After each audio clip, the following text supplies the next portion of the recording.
Hello and welcome to another Eric Meter Show. Today I have the honor of interviewing Russell Gray. Russell is someone that I consider a mentor and someone that I really look up to. He's a truth seeker, an innovator, and a capitalist. I think you'll love this interview because there's a ton of powerful information that you can take and use right away. So let's get right into it.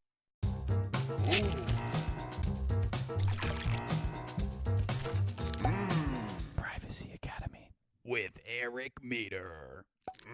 I'd like to start off by just talking about what do you wish the youth would understand about capitalism? Because there's been such a massive smear campaign on it where the youth really, I feel like, don't grasp the beauty of it and how it really aligns to natural freedom. I think it all comes down to words. Words mean things. And I used to tell my daughters, I'm an older guy. I got three beautiful daughters that are now grown women. But when they were teenagers, I used to say, hey, when a young man comes up to you and says, I love you, well, that means something to him. And it means something to you. But I'm here to tell you, it doesn't mean the same thing, right? And so I think that sometimes we hear the word capitalism, and we don't even really understand what it is. So what has happened, in my opinion, is that the word capitalism has become conflated with the words monopolies. And so when people on the street hear capitalism, they hear monopoly. And so they're against monopolies, and so am I. We have antitrust laws in this country because of it. And the greatest trust creator, the master of trusts and monopolies was John Rockefeller. And he really reshaped the way the entire American economy worked, especially for the youth in terms of their perception of it when he took over the Department of Education in the early 1900s. And so a big part of that was teaching people not to be thinkers, but to be workers. And those aren't my words. Those are his words. He said, I don't need people who can think. I need people who can work.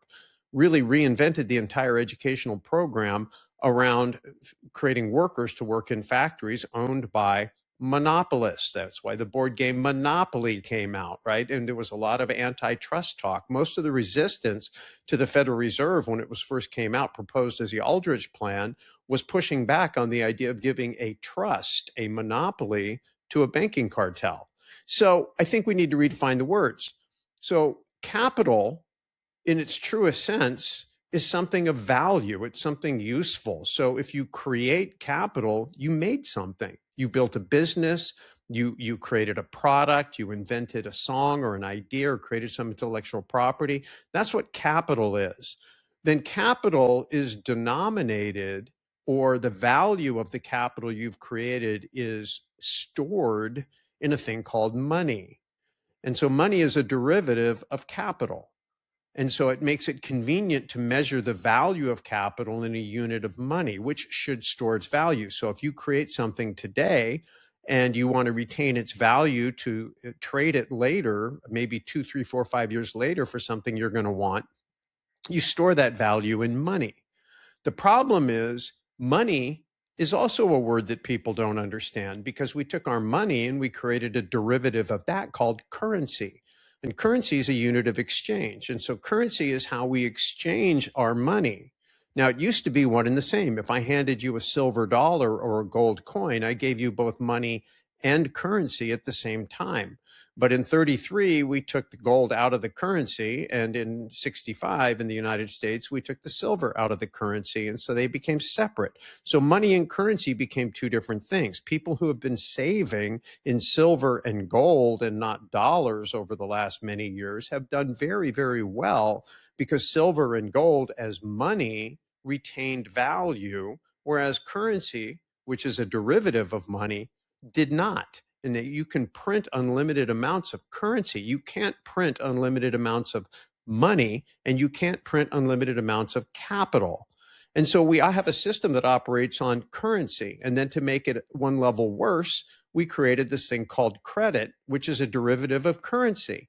Now we can pull currency units in from the future into the present and inflate asset values. And so when you understand that game as an investor, or you happen to be born at a time like many boomers were, where the cost of credit fell for 4 consecutive decades, the inverse of that, inflation, is that assets denominated in those currencies went up. Houses went up in value, stocks went up in value, denominated in currency.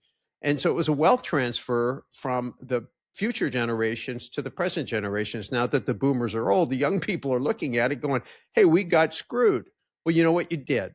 But the boomers didn't do it. The boomers inherited the mechanism that allowed it to happen. It was created decades ago, in fact, over a century ago, with the founding of the Federal Reserve. So it's a long answer.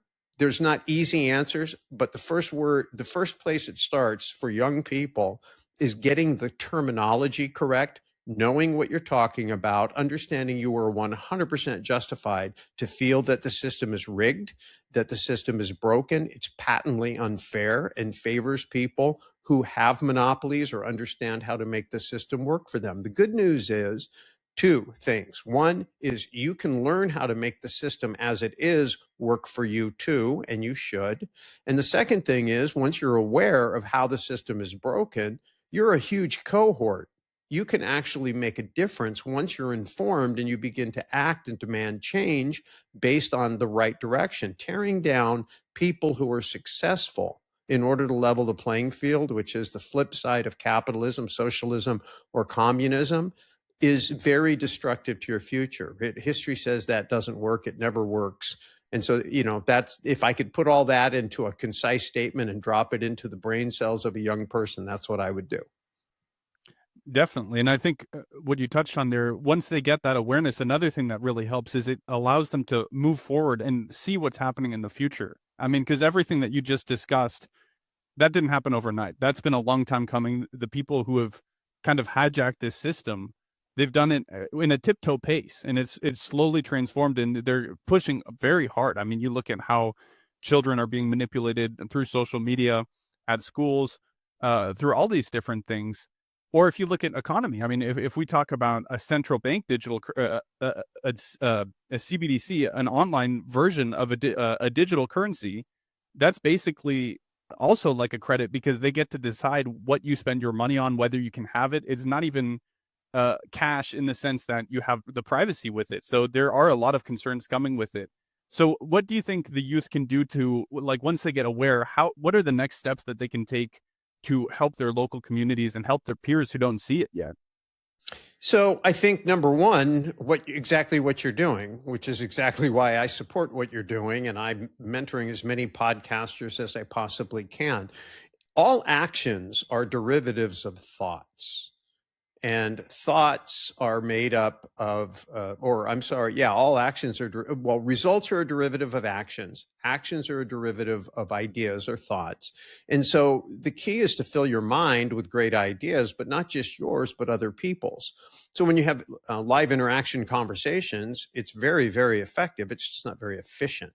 So if you can marry that, have good one-on-one conversations, perfect your talking points, learn how to overcome the inability to communicate the concepts, learn how to get the phrases down in a way that your target market, the person you're talking to, can understand it, hash that out in real-time conversations. And then when you feel like you've got a pretty good handle on it, then get your mouth on a microphone and start sharing it. The more people who are sharing good ideas in the marketplace of ideas, the more likely that those good ideas will take root, grow out into good actions, and good actions done by the collective of people out there will ultimately result in good results for society as a whole. Not to the detriment of the individuals, but to the benefit of the individuals, because the ideas are designed to protect and advance the rights and enrichment of the individuals. And that's our system of government in the United States. It's what our founding fathers depended upon. And all of that grew out of their freedom of speech, which is why they made it the First Amendment. I got the Bill of Rights hanging on the wall behind me to remind me every day that our rights did not come from the government. Our rights came from God. And we took that document and protected them and formed a system of government to protect our rights. Now, as a young person, it's your responsibility to use those rights to effectuate change in the marketplace. And it starts with the narrative. It starts with ideas. So perfect your own thinking by getting into a lot of healthy conversations, listening to shows like this, and then get into conversations in the real world to perfect your communication skills, and then get your mouth on a microphone to magnify those communication skills to impact the narrative for as many people as you possibly can, and ultimately encourage other people in your peer group to do the same thing. Absolutely. And I think once you understand you have that level of self-control, you can kind of decide. It might be scary at first, but once you accept that, you can decide your future. And what I always say is the most effective poison is one consumed willingly. And if you look at our society, the diets that people have, maybe drug problems, alcohol problems, that's a poison you're willingly consuming. And you can have mental poison, you could have emotional poison, all of these different things. So you have the antidote at all times, and you just need to choose to take it. Um, so what would you say in terms of critical thinking, avoiding brainwashing, avoiding peer pressure? Because those are some very important elements of what damages the youth when it comes to this propaganda. Like, how could they see through this? Yeah, I mean, I think first of all, it's maybe going to be different than what a lot of people think, but you want to not live in an echo chamber. Right. If you only look at things through one lens, if you only measure things through one filter, if you only reinforce what you already believe and you don't allow your own beliefs to be challenged, or you're not willing to challenge the beliefs of others, that's why debate, free speech, that's why the ability to disagree civilly, focus on ideas, not ad hominem attacks. We're not maligning somebody's character just because they don't believe what we believe, but we want to hash it out in a respectful conversation. Be open to the idea that you may need some enlightening. You may have the ability to be enlightened. There may be a nuance or a perspective or something that you don't have that you need, and maybe your life experience hasn't given you that yet. Other people, especially older people, may have something to offer. One of the things I'd be very cautious about is only intermixing with your own peer group, right? I think that, what I love about working with you, Eric, is that you're a young man. I'm an older guy, easily old enough to be your father, almost old enough to be your grandfather. And yet I have great intellectual conversations with you. You enlighten me on things that you study, that you've studied more deeply, conversations you've had that I haven't had yet, things you've worked out that I haven't worked out yet. And so I think that we need to be very careful of anybody or anything movement that tries to isolate us from people of different belief systems, different life experience, whether it's demographically, racially, religiously. I don't think that the pursuit of truth should preclude you from listening to things you disagree with. I think the pursuit of truth should open you up to that. It doesn't mean you believe them, but it means that you're willing to accept there may be some truth there and you're willing to explore it. I think it sharpens you to contend for your own beliefs. And I think don't let your pride get in the way. If you have a belief and a conviction, and then you get to a point where somebody presents you evidence and you realize, well, maybe I have this wrong, then I think you have to own that too. I mean, I've had to do that many times in my life. In business, we have sometimes some pretty heated debates. And I'm very opinionated. I thought something through. I'm making my case. I'm arguing, hey, this is the deal. And somebody shows me the math or tells me, or, shows me an experience, or life hands me an experience. I go, I thought I was right, but you know what? I'm wrong. And the minute I know, I do my very best to let go of my old paradigm and adapt the new thought and keep moving along. Now, of course, there's certain things in your life that are non-negotiables, but they're very, very few and far between. Yeah, absolutely. And I think another very important key point is just giving people the benefit of the doubt, too. I mean, I really agree with everything you're saying there. I think disagreement is really a great thing, actually, because that's how growth happens. And people often just take it to this next level where they're so uncomfortable with it nowadays. But I think if you disagree, have a conversation and give people the benefit of the doubt. I think a majority of people are good people. I think they're just pitted against each other because of insecurity or whatever it may be.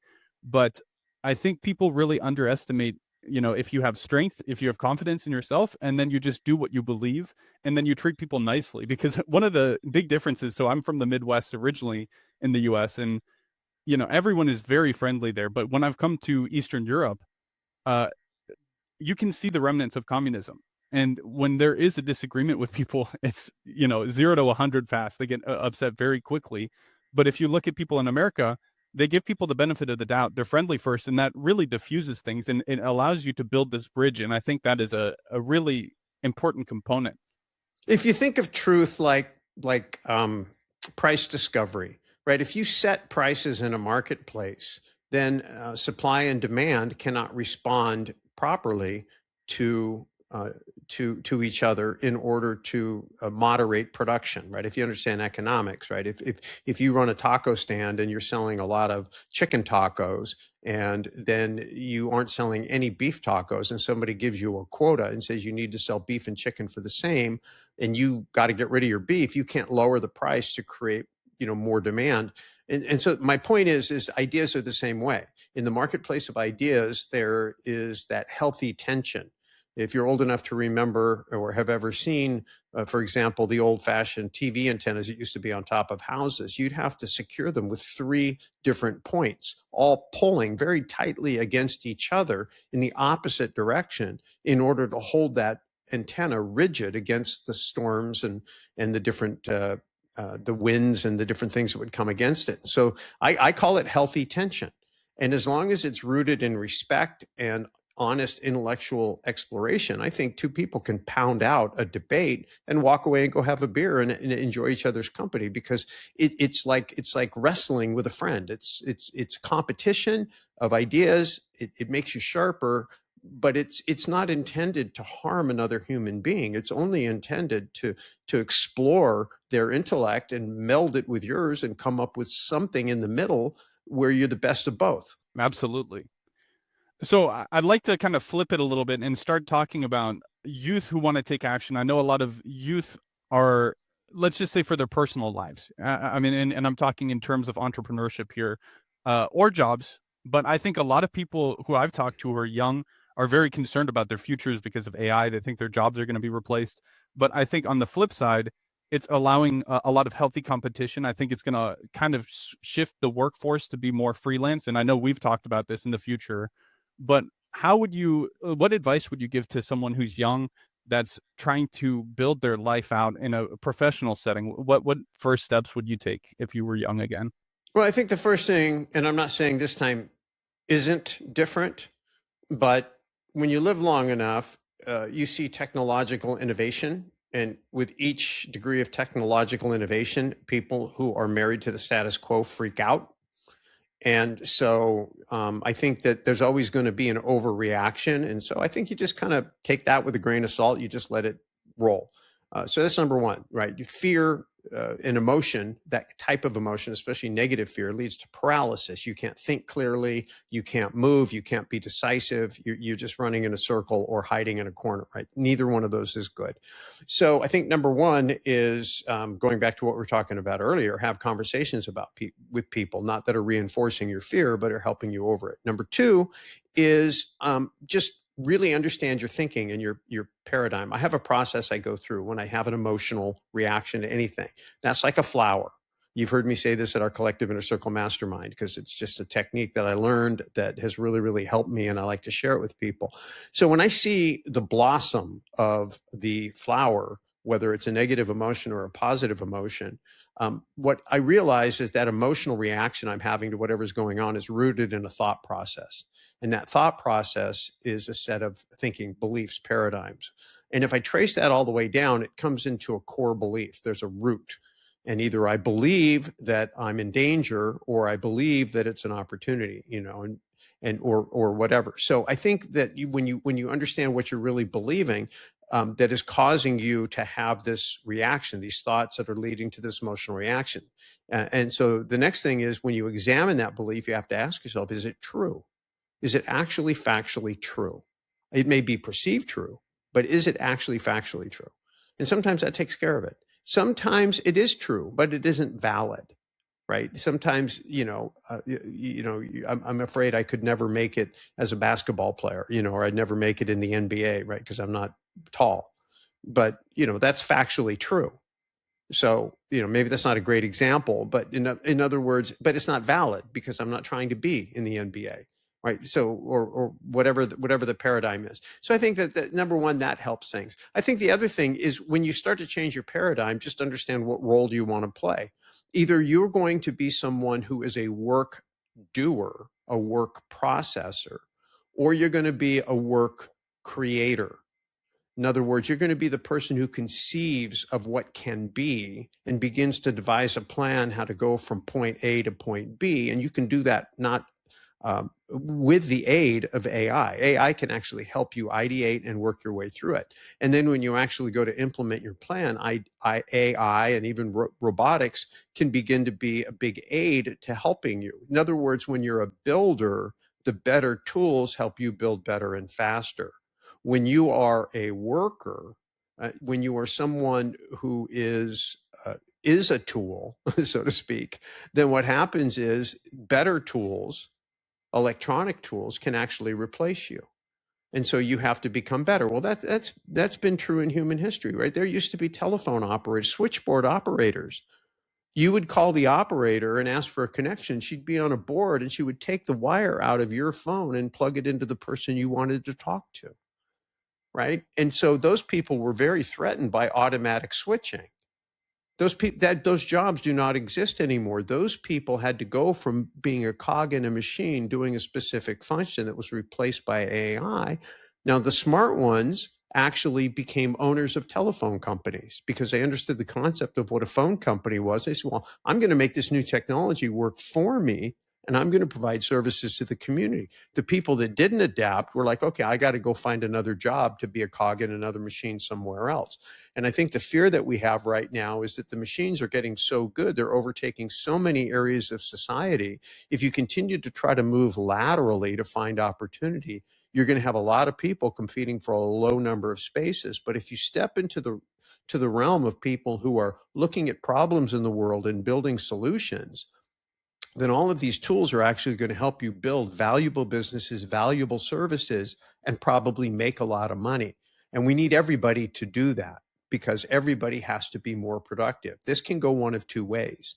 And for you as an individual, you can get completely pushed out of the job market and have very little to do and be a very low value, or you can move way up into the creative space where you're creating things that are of value. And the more people who do that, the more profitable everybody is. You need other people in the economy to be prosperous, to do business with you. So having a good idea is better when you help other people become productive too.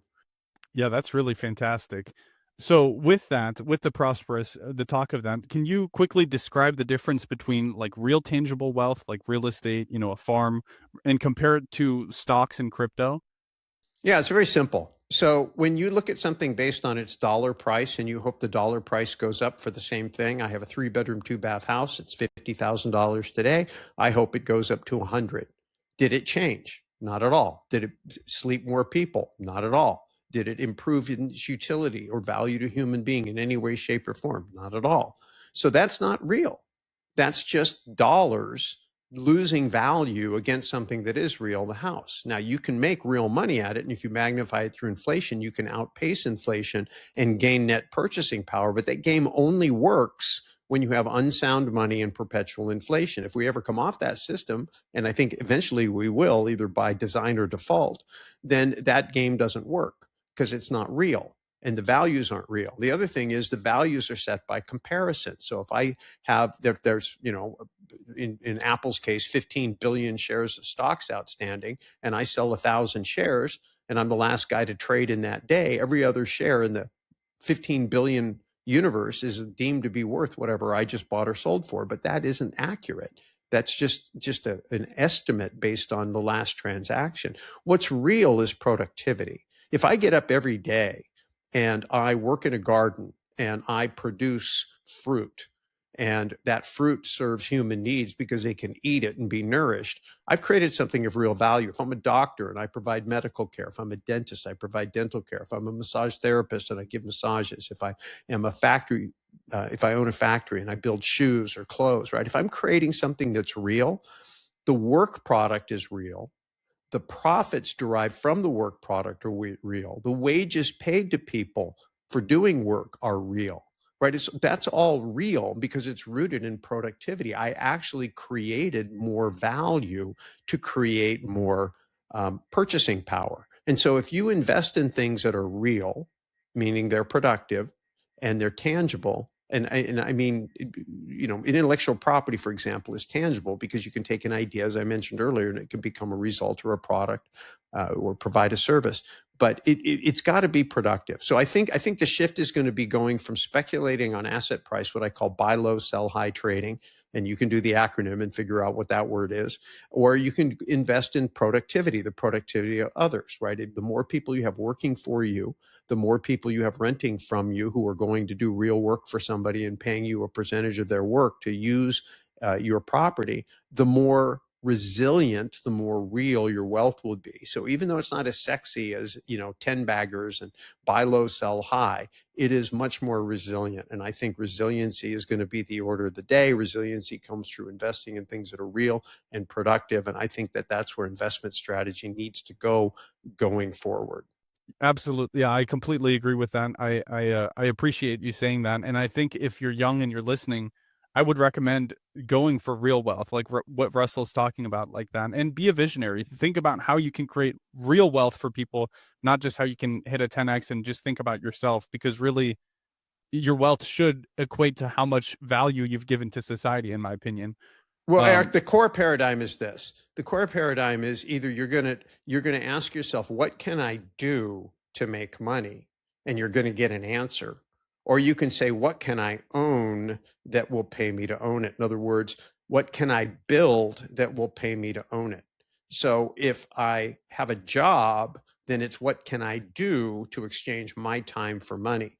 If I say, what can I build that will pay me to own it, I can build a business. I can build a portfolio of cash flowing assets, right? So your time gets, what you choose to put your time and effort into will determine the result. I spend my time building businesses. I spend my time focusing on building portfolios. I'm much more interested in doing that than just trading time for dollars. Do I work? Yes. Sometimes I don't make much money when I'm working, but I understand that I'm working on an infrastructure project that later on, when I turn the on button on, it'll start to produce cash flow. That's what building a business is. And so it's a mentality. But you ask me what I would say to young people, make up your mind to be a builder and not a cog in somebody else's machine, and take advantage of all of the technology and AI and all the ideas that are available to you more so than at any time in the past.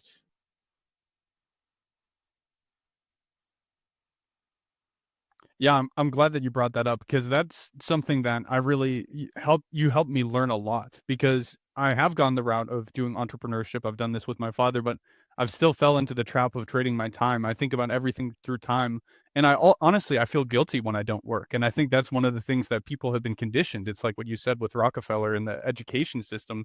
They're trying to train you to be a worker. And so there is this grind mindset. It's not bad to work hard. You should strive to be do things well. I mean, you can do a lot of work, you can do not a lot of work, but the end result, what you build, is what really matters. And so don't fall for that trick, I guess. Well, I think if I'm going to take that one step further for you, and you may or may not like it, but I'm just going to be candid, right? I believe there's a creator, and I believe that the first thing he told humanity was be fruitful and multiply.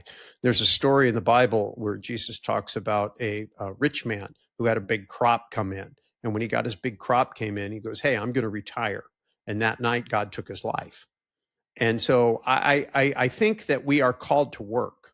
It's just what we work on. We're called to be fruitful. I'm going to work till the day I drop, right? Not because I need the money, not because I want the money. I enjoy the money, but the money is just the byproduct of building something productive. I think the satisfaction you get, and so I don't think it's a lie to want to work or to feel guilty when you're not working. I think we were created to be productive. I think that the emphasis I'm trying to say is that when you work on building things that magnify the results so you can be of greater service to more people for less money. And when you do that, then you're benefiting all of humanity. You're going to make way more money for yourself. And you just keep playing that game. And the more money you make, the more things you learn, the more relationships you build, the more tools you can use, just the faster and better and more profitably you can build. So I would say work hard at being a builder and build things that serve humanity and operate at a profit. And I think you'll be very successful and have a very happy life. Definitely. No, I agree with that too. And I think really what it comes down to is you have to have a higher purpose. You have to have a purpose, because if I look at some times in my life where I was very depressed, usually when you're depressed, you kind of turn inward and you say, "Oh, me." You're thinking about yourself, and you're thinking, "Oh, what can I get? What can I do?"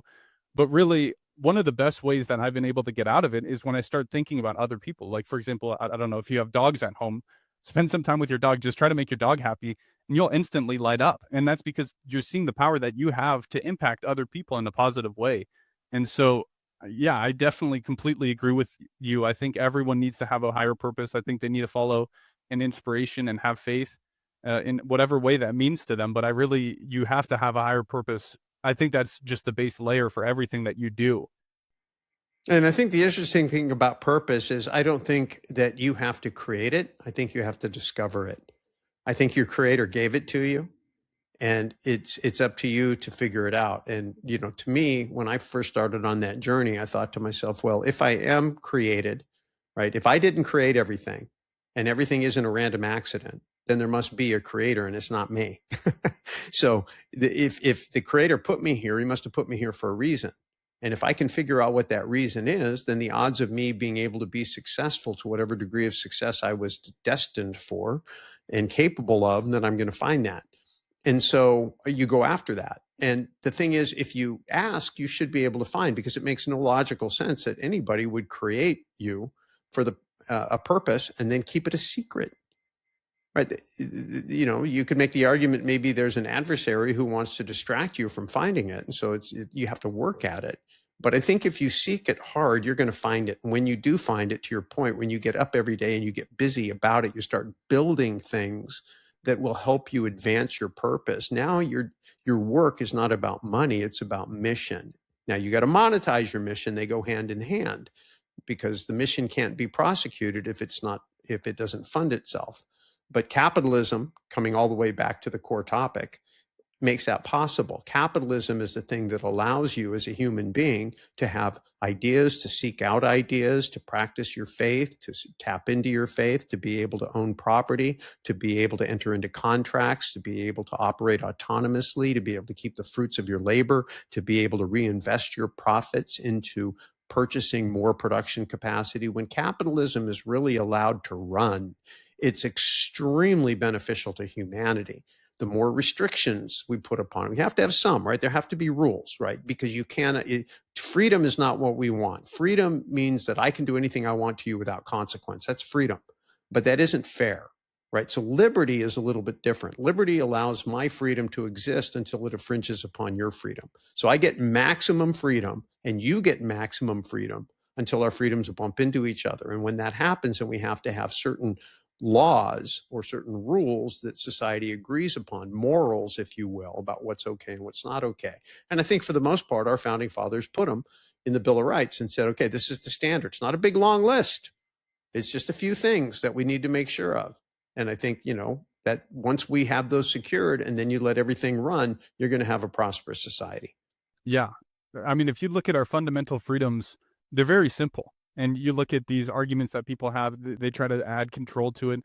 It always just gets so complicated, and they do that on purpose. I mean, you look at the IRS's laws, you can't read through that. They want it as hard for people as possible. So our fundamental rights are God given, like you said, and they're very simple. So try to stick to those when it comes to life. But just going back to the youth thing, another thing I'd like to add to that is I think one of the important keys to finding purpose is just taking action, because there's a lot of people that might feel lost, or they look too far ahead, and then they want to have everything all at once. But you need to just go. I mean, if I look at my journey, I've just had so many twists and turns. I can't believe where I am right now. I mean, I'm in Budapest and I talk to people about online privacy, but I studied cooking. I was going to be a cook. I was thinking about being a tattoo artist.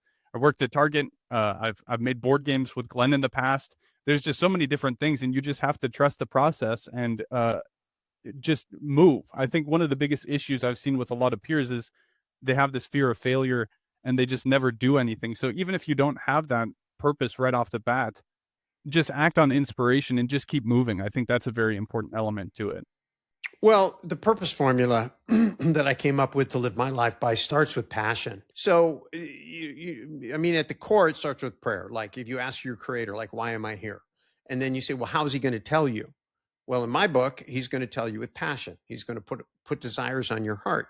But not all desires are good. So you have to look at those desires and you filter them through a set of principles. Well, is that desire going to lead to a good consequence, right? Is it something that's permissible within my liberty, or am I stepping on somebody else's liberty? And so once I kind of narrow that down, this is what I'd like to do. It's not going to hurt anybody for me to do it. Let's go explore that. And you start moving. And that moving, what you're talking about, I call providence. Providentially, you meet people, you discover things, you learn things. And then through that iteration process, you get feedback. Sometimes doors open, sometimes doors don't. Sometimes you meet adversity and it's enough to knock you off the horse because your passion isn't strong enough to push you through the adversity. It's like, I thought I wanted that, but you know what? I really don't. And that's okay. You may decide that you don't. But if you find out, you know what, I just got knocked off and there's nothing I want to do but get back in the game. I'm committed to this. Well, you may have found something. You may have found something you're willing to fight for, the hill you're willing to die on, the cause that really matters to you. I found mine. You know that about me, right? When I was your age, I didn't have it yet. I had a different thing I wanted to do when I was your age. But when I got into my mid 30s, I discovered it. And since then, for the last 30 some odd years, that's what I've been about. And there's still been a lot of iterations as I've, gone through the providential process of having doors open and doors close and people I meet and opportunities and things work and things don't work. But at the end of the day, every time I've gotten knocked down, my passion has put me back on the horse, back on mission because I want to do it. And that's how I have so much clarity now in my life. As far as the fear thing goes, don't worry about what anybody says, right? You just feedback. If you fail, it just means whatever you were trying to do didn't work. Sometimes it didn't work because it didn't satisfy your passion, right? It put your passion out. You're like, I don't want to do this anymore. Well, that's okay. But don't quit because you're afraid of what somebody else is going to say. Don't even quit because you think, you're going to lose money, right? Entrepreneurs, we all know you lose money, right? Not everything you do works out. You're learning, but either you're going to get the win or you're going to get the loss. And when you get the loss, you're going to get the lesson. And the lesson is a win. And the lesson will lead to a bigger and better win down the road if you take the time to get it. So the most important thing is to learn. You learn by doing. So sit down and think, then start moving. And then once you start moving, iterate based on the feedback you get and continually improve, keep moving. And one day, if you're persistent and consistent, the likelihood is you're going to achieve something worth being proud of, something worth being a blessing to other people, and something that'll probably give you some satisfaction. So I want to say the way that you think, I'm always extremely impressed by it. And you're a man of action. You're someone who acts with intent. And I think that's a very important point that people miss out on. I think that's a very important differentiating factor, is acting with intent. So let me ask you, in terms of being thoughtful about how you act, how do you avoid the paralysis of overanalyzing, but also balance it where you're self-aware enough and you can still be a man of action? Does that make sense how I worded that? Yeah, every action has risk. You risk failing. You risk wasting time. You may risk money. You may risk a relationship. They all have risk. And so when you're an investor investing your time, then you have to look for asymmetric risk. In other words, risk where I have greater upside than downside. And so if I have lots of upside and very little downside, you move very quickly, right? If you have risk where you have very little upside and tons of downside, you probably don't take that action. You try to find another way to take that next incremental step. So the speed at which you act depends on the consequences and the cost of acting and failing, right? So you're going to move faster when there's a lot of upside and not much downside. That's number one. But the bigger picture is really thinking through a good assessment. And the assessment is getting a clear vision. I say all the time, when you have clarity of vision, strategy and tactics become evident, right? You begin to see how when you really understand what and why. So if you spend time really envisioning what it is you're wanting to accomplish, what success looks like, what it feels like in as much detail as you can, and then you come back to the current reality and you look at where you're at and you assess what you have to work with, then there's going to be a scope and sequence that you have to determine to go from where you are to where you want to go. That's called strategy. The strategy is the scope and sequence. And then how you take that first step is you have to take the most effective step, or what Gary Keller would call the one thing. What is one thing that I can do today with what I actually have to work with that will make the biggest impact, move me the furthest forward, make everything else that I have to do either easier or unnecessary. And then you focus your attention on doing that one thing.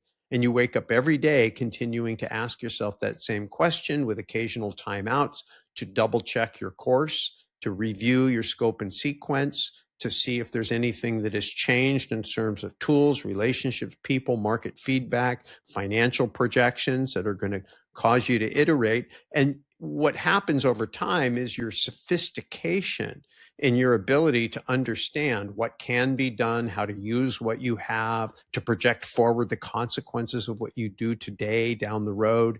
As your skill set and the tools that help you do those things improve, which is the advantage again of AI and some of this technology that we have, the things that I can do in terms of projecting spreadsheets and very complex what if formulas that only computers could do way back when, I can do very quickly in AI that I could never do on a spreadsheet or with piece of paper and a calculator.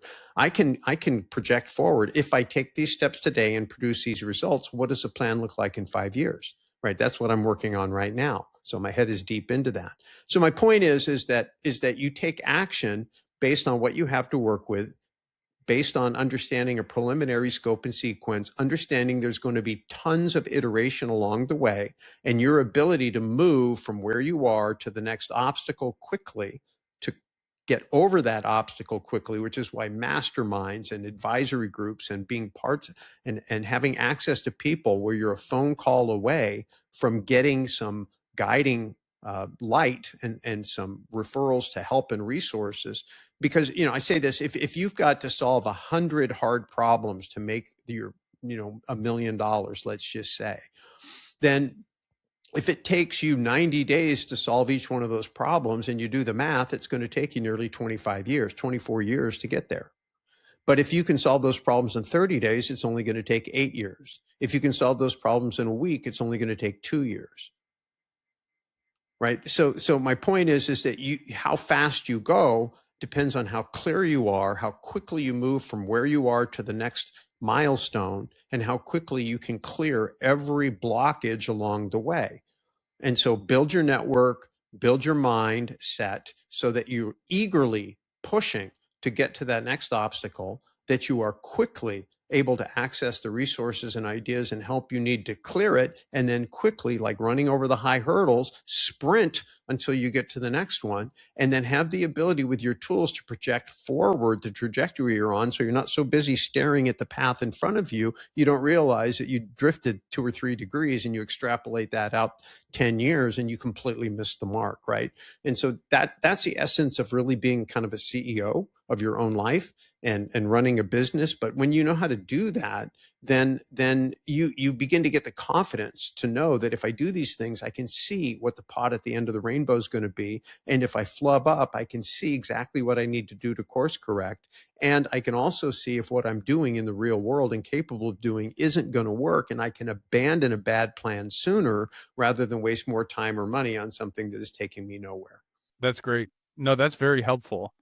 Let me ask you one more question that I've had some issues with in the past. I think I've gotten better at it, but in terms of creating your own schedule and being disciplined, I think I'm maybe borderline an obsessive person when I do things. I'm very I dive deep into it. Maybe I do more than I think I should.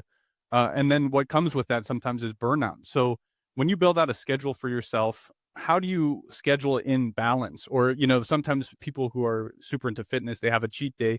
Do you schedule in relief, or how do you find balance basically? Well, if you look at the pattern that I believe our creator gave us, he said you work 6 days and you rest on the seventh, right? And so that is a training in abundance mentality. And that means that I can get everything I need to do and get done in 6 days, and that there will be enough for me on the seventh day that I'll still be able to eat if I don't work on the seventh. And so that's kind of built in, I believe, to the way human beings are wired. So I work 6 days a week and I don't work on the seventh. During the time that I do work, I have to get everything done that I want to get done in business and in life. And so I use time blocking. I like to have routines. So what I do is I template my ideal work week, and I time block for everything that needs to be in it. And I look at it and say, can I get it all in? And then I do that. And then I extrapolate that out for the entire year. Then I go in and I meet with my wife and I talk about what breaks that we're going to do, things that she wants to do, and I factor that in. Then I take a look at knowing that I'm probably going to get overloaded, I'm probably going to fall behind. And so I organize for myself multiple times a year what I call 4-day organizational retreats, right? My closet's going to get in disarray, my computer's going to get in disarray, my files are going to get in disarray, my plans are I'm going to need to spend some time doing focused deep work where I don't take appointments, I don't look at my email, I don't take phone calls. I just got done doing that for these last 4 days, right? So those are super valuable to me. I evaluate myself on 8 B's of balance, right? Am I building my brain? That's number one. Am I putting good ideas in my head? Am I reading? Am I listening to podcasts? Am I going to conferences? Am I getting into stimulating conversations? And I rate myself on a weekly basis. How did I do? Did I add new ideas or did I not? Right? If I didn't, then I don't have time to be watching mindless TV or listening to music, right? I'm going to focus on getting those good ideas done. And did I build my body? My body has to carry my brain around and create the energy. Did I work out? Did I eat right? How am I doing there? Right? Did I build my brand? Did I conduct myself in a way that people were attracted to me, that people respect me, that I have more influence or less, right? So I measure that. And then the list goes on and on. Boundaries. Did I respect my boundaries? If I made a promise to myself, or did I keep my commitment? Blessings. Did I count my blessings? Was I a blessing to anybody? Balance sheet. Did I strengthen my balance sheet or weaken my balance sheet? My business. Did I grow my business or did I not? Right. So there's a total of 8 B's. You figure out what your criteria of balance is. I just did it with B's, and make sure that you understand. Going back to your initial question, I got this from my daughter Stacy, who taught it to me. At least gave me this phrase. I want to give credit where credit is due. She goes, if it's not on the calendar, it doesn't exist. So if you have a dream, if you have a goal, and it's not on your calendar, it doesn't exist. It's someday. Someday is not a day on the calendar. It's, when I get around to it, never will, right? The tyranny of the urgent will always consume. So you have to time block the time. You have to set your boundaries. You have to balance everything that you do. You have to allow yourself those recovery dates and those catch-up dates. And then when you can't get it all in, then you have to list everything you're doing and you prioritize it. And so the concept in the EOS, Entrepreneur Operating System by Gino Wickman, are these ideas of these 90-day blocks of time where you put your rocks, the big projects first. In his methodology, you can only have 3. So entrepreneurs want to have 15 projects going at one time. I'm one of them. What happens is I spin those plates so slowly that nothing moves forward and people get discouraged. I lose momentum. I get discouraged. I run out of money. And so that being able to focus. And then Elon Musk, I think, does a really good job. I haven't mastered this yet, but I do have this right here on my desk, and this is my deep work, right? What I do with my hourglass, I have an hour one and I have a 30-minute one. And so what I do when I'm going to do a deep work project, I'm going to focus on one thing for 1 hour. I turn this baby over and I start working. I'm not allowed to do anything else but that, whatever I set out to do for 1 hour. Musk has the ability to do that deep work, single-mindedness of focus for 5 minutes at a time. I try that. I have also in my desk these little hourglasses. I have a 5-minute hourglass. It's amazing how much you can get done if you focus on one problem, one task for 5 minutes. And so you turn this thing over, you say 5 minutes, I'm working on this task without any distraction, without any other side thought or chatter until either the project is done or I've buttoned it up and I will come back and give it another 5-minute block. I don't like to Swiss cheese if I can, but sometimes you got to spin plates. So you do as much as you can and then you got to put it away. And then you move on to the next thing and then you got to put it away.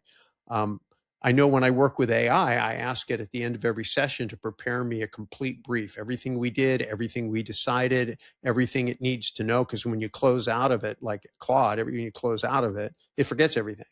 So you have to start the new session with a whole new prompt. I actually ask it to write me a prompt. I go, write yourself a prompt. So when we start up, we can pick up where we left off. Then I say, write me a prompt in human language, just bullet points, so I can read it and know where we left off. So we can be in sync when I pick back up. So that's been a great tool. So those are just some of my little kind of, productivity hacks, the ones that work for me. I have some other ones that haven't worked so good, but those are the ones that have been working. Great. Well, thank you very much. I've really enjoyed this conversation. I think it's been a wealth of knowledge. Would you mind letting people know where they can find you, where they can support you and learn more? I think the easiest thing is just follow me. Just send an email to follow at Russell Gray, RUSSELL dot or russellgray.com. No dot, just follow at russellgray.com. And then whenever I have anything to say, I'll put it out. When I release new content, I'll put it out. Whenever I'm going to show up somewhere, I'll put it out. And then you can decide if you want to continue to subscribe or not. I don't send out a whole lot right now. I'm still very much in infrastructure work. Got a few things I'm involved in, as you know. But I'll be putting more stuff out soon. But yeah, get on my list. That's the easiest way. Follow at russellgray.com. Awesome. Well, thank you very much again. It's been fantastic. Thanks, Eric. I hope you enjoyed that interview as much as I did. If you want to see another interview, click on that box or a link in the description. And also, if you don't mind, I'd really appreciate it if you'd like, comment, and subscribe. Thank you.